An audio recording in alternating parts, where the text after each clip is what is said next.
Welcome. Hello, everyone. Welcome to our evening programming. I have with me someone a couple of you might know. You maybe have seen him walking around here. Of course, NATO Secretary General Mark Rutte. Welcome to the pub. Thank you so much. Great to be back. Let's do a little table set here just so we're all on the same page. This year's MSC already feels a bit different. I was here last year when it seemed like everyone was struggling to get their sea legs with the new Trump administration. The vice president had his bombshell speech that shook the conference and the continent, and as did Pete Hegseth, the Secretary of War, addressing the NATO ministers beforehand. This year, you had Undersecretary Elbridge Colby addressing the defense ministers with a more encouraging message about a NATO 3.0, which we'll talk about. And then you have Secretary of State Marco Rubio taking the stage tomorrow.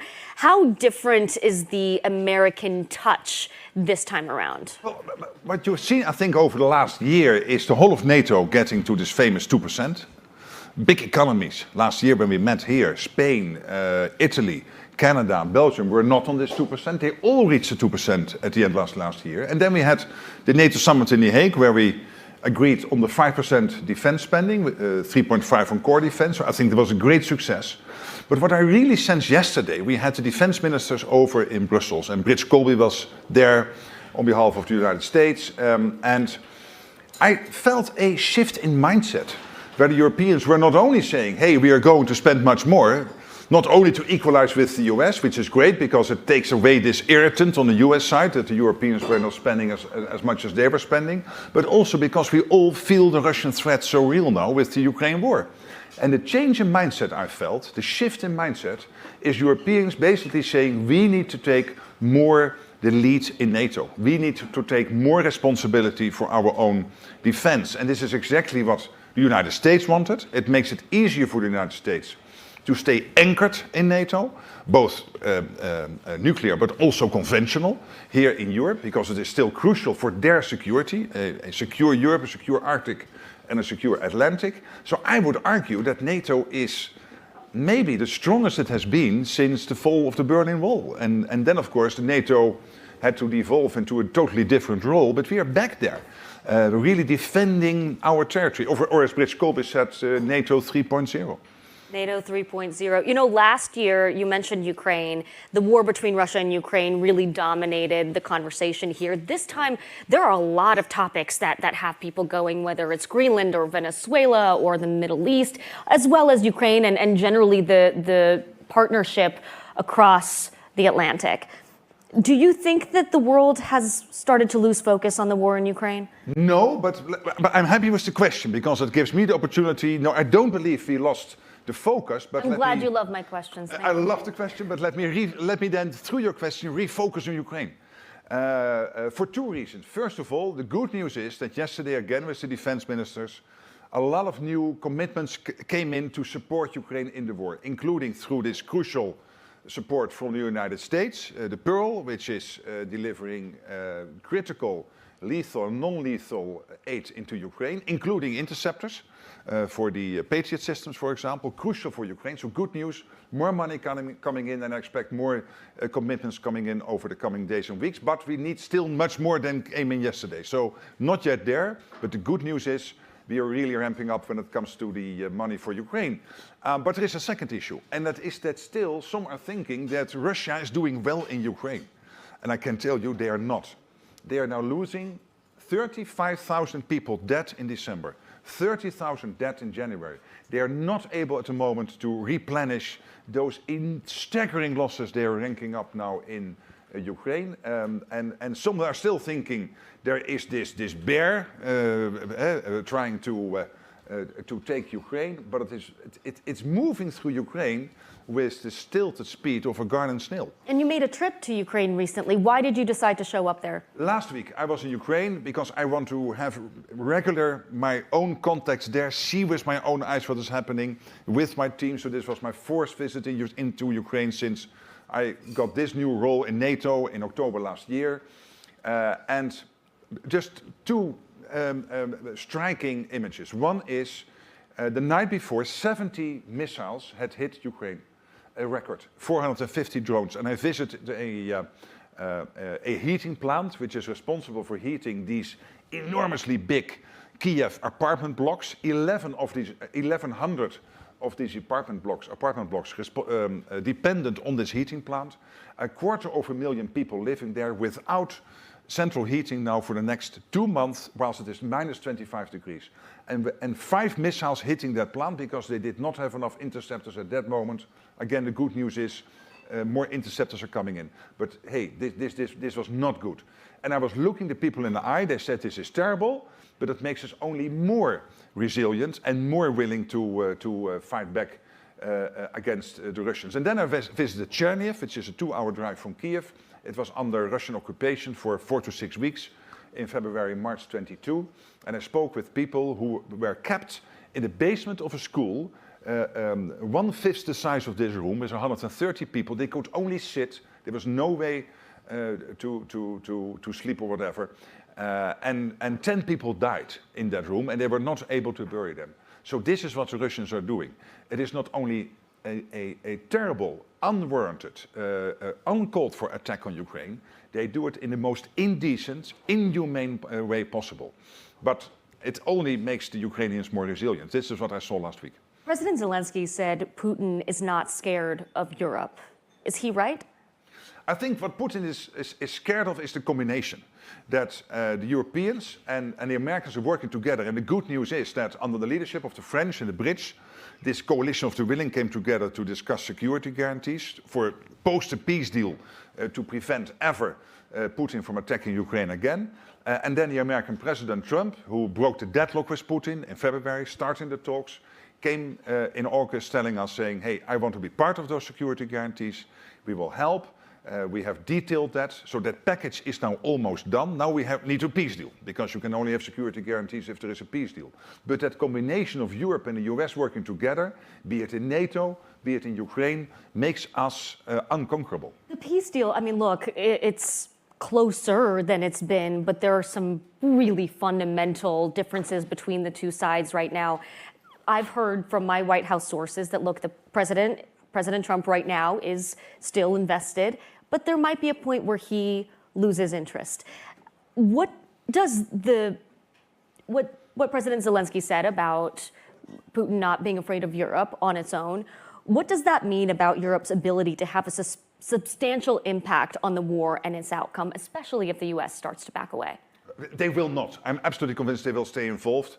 As they are totally committed to NATO, again, as I said at the beginning of our talk, because the Europeans are stepping up, and that's important, and taking more of a leadership role in NATO, and taking more the lead in NATO as a continent, which is crucial. The issue is this. The only one who was able to break the deadlock with Putin was the American president. He is the leader of the most powerful nation on earth, the United States. 25% of world economy, the most powerful military, and he personally is totally committed to get this deal done. It takes time. His team is Jared Kushner, Steve Witkoff, Marco Rubio. They are working day in, day out to get this done.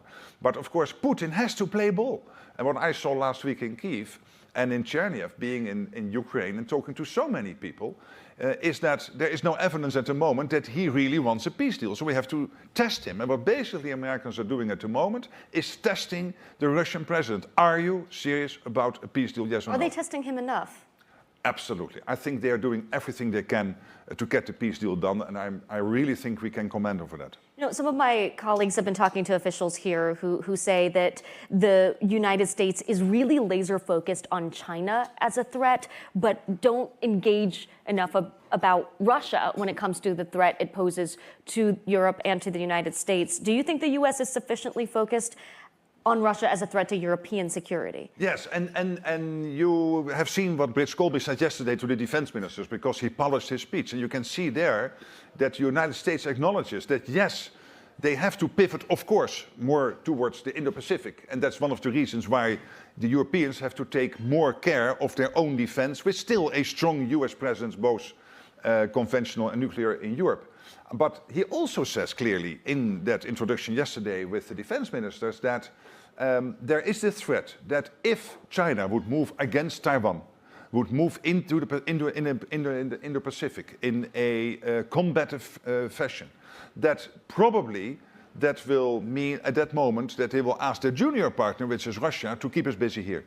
And that means that the Americans do understand very well that we have to keep this part of the world secure, do it more ourselves. That will take some time to get it all done, but take the Germans, they are spending over 150 billion euros on their own defense, twice as much in 29 than they did in 2021. Already now 3 times as much as they did in 2014. So Germany is really leading European NATO here, the European part of NATO, and taking that leadership role. So an attack on Taiwan, probably in conjunction with an attack by the Russians on this part of Europe. I'm not sure if you saw my interview with President Trump late last year. I did. He had some pretty critical words for Europe. He called Europeans weak. Of course, his national security strategy really criticized the trajectory that Europe is on right now. How does all of that criticism land with you? Do you think he's right in his assessment of where Europe is? He has been consistently pleading when he was Trump 45. I was Prime Minister of the Netherlands. I had many conversations with him about the need for European spending more. And he was totally right that it is crazy. It's not just spending that he's been criticizing. It's everything from immigration policy to what J.D. Vance said last year about sort of the woke culture of Europe as he sees it. And I would not be afraid of that debate. I've seen some of the Europeans reacting angrily. So let's have the discussion. There's been a lot of panic on this continent over the last year. But I'm particularly focusing on, when it comes to these issues, let's have the discussion with the Americans and the Europeans they can handle. From NATO is 50% US, 50% Canada and Europe. That's basically giving you the size of the United States within NATO, bigger on its own than the other 31 allies in NATO combined. So that's the importance of the United States. But hey, if there are critical things in Europe, let's have that discussion and don't shy away from it. And what I am focusing on, of course, is on the military side. And there the American president is absolutely happy that the Europeans are ramping up spending. He was very proud, rightly so, with the result of the summit in The Hague. This was really, I think, one of his biggest foreign policy successes in 2025, getting the whole of NATO to commit to this 5%, which is now the worldwide standard. So I was on the phone with the Korean president this week, South Korean president. I've spoken with the defense minister of Japan and others, and they all are looking now at this target as a worldwide target for the free world. You've been referred to as the Trump whisperer. Is that a badge of honor in your view? No, I think I like him. We have become friends when he was Trump 45. I came back in this role. We have very good conversations, and he is willing to engage in the discussion. And in the end, what he is doing at the moment, getting the whole of Europe to this 2% last year, and now focusing on the 5% over the coming years, ramping up this defense spending, taking the lead on getting Ukraine to a peace deal, I think is exactly what we need from the American president. How have you, though, been able to navigate this relationship despite some of the tension that's been reported between the U.S. and NATO allies? Well, again, by looking at the facts and having the discussions and thinking that he is in many cases right. Take, for example, the Arctic. He was focusing very much on Greenland. The discussion we had is yes, Greenland, but there's a broader issue, which is the high north, the Arctic. Let's make sure as NATO collectively that we can defend the Arctic. And then when it comes to Greenland, let's make sure that if there are investments on Greenland, that they are secure long term if Greenland would change its constitutional status, and that we prevent the Russians and the Chinese from getting access to Greenland. So having those conversations, and not only me doing this is Keir Starmer doing it.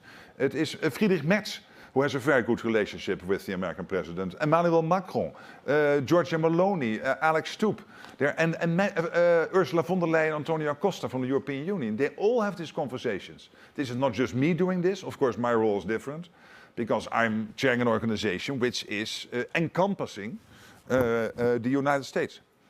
Could we get a mic for Mr. Rutte? I lost my mic. And I'm saying very important things, so.